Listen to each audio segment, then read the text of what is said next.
Assalamualaikum warahmatullahi wabarakatuh. Nama saya Rohaniah, mahasiswi Universitas Setiabudi Rangkas Bitung. Di sini saya akan bercerita tentang kisah Nabi Yunus dengan MK untuk memenuhi tugas UAS dengan MK Pendidikan Agama dan Moral dengan dosen pengampu Ibu Haja Eli Solihatul Milah, MPD. Nabi Yunus melompat ke laut dan ditelan ikan paus. Beranjak dari Ninawa, Nabi Yunus menuju dermaga dan menumpang pada sebuah kapal. Cuaca cerah saat kapal sedang bersandar sehingga sang nahkoda mengizinkan Nabi Yunus untuk ikut naik meski ia tahu kapalnya sudah kelebihan muatan. Sampai di tengah laut, cuaca tiba-tiba memburuk, awan hitam bergulung-gulung, angin kencang dan gelombang besar. Tiba-tiba merangkap kapal badai besar, itu membuat kapal tidak stabil. Nabi Yunus pun mengajak nahkoda dan seluruh penumpang kapal untuk berzikir kepada Allah. Sang nahkoda kemudian memerintahkan kepada seluruh penumpang untuk membuang barang bawaan mereka ke laut. Harapannya dengan beban yang berkurang kapal akan kembali stabil. Ternyata tidak demikian kenyataannya. Akhirnya sang nahkoda harus mengambil keputusan pahit, yaitu mengurangi jumlah penumpang kapal agar adil. Penentuan siapa penumpang yang harus keluar dari kapal pun dilakukan dengan undian.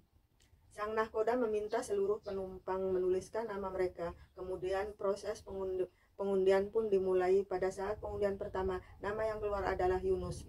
Namun seluruh penumpang menolak hasil tersebut sehingga diulang kembali. Pengundian kedua kali juga mengeluarkan nama yang sama, Yunus. Meski para penumpang lainnya masih berkeberatan, tetapi Nabi Yunus menerima hasil undian tersebut dengan ikhlas. Hal ini sesuai dengan firman Allah pada pada surat As-Safa ayat 141 di atas.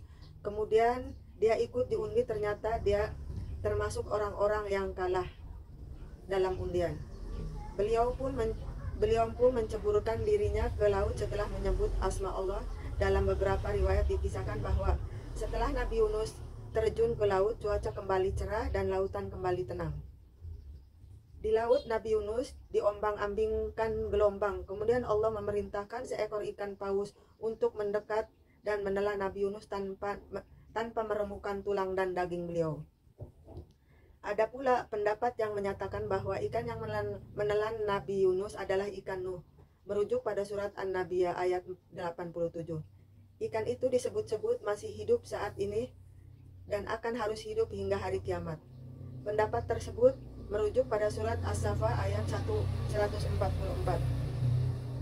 Niscaya dia akan tetap tinggal di perut ikan itu sampai hari kebangkitan.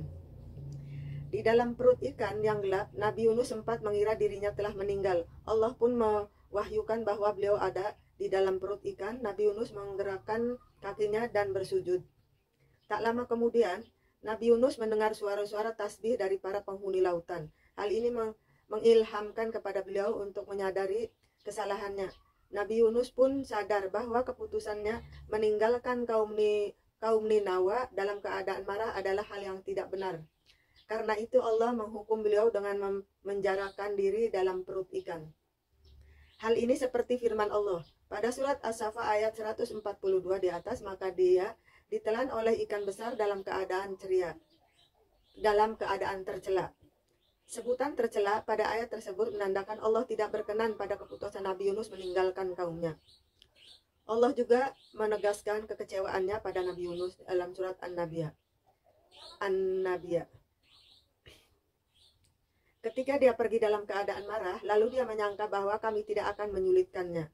Sadar akan kesalahan beliau, Nabi Yunus pun lantas berdoa, sebagaimana yang Allah kisahkan dalam lanjutan ayat ke-87 surat An-Nabiyah di atas.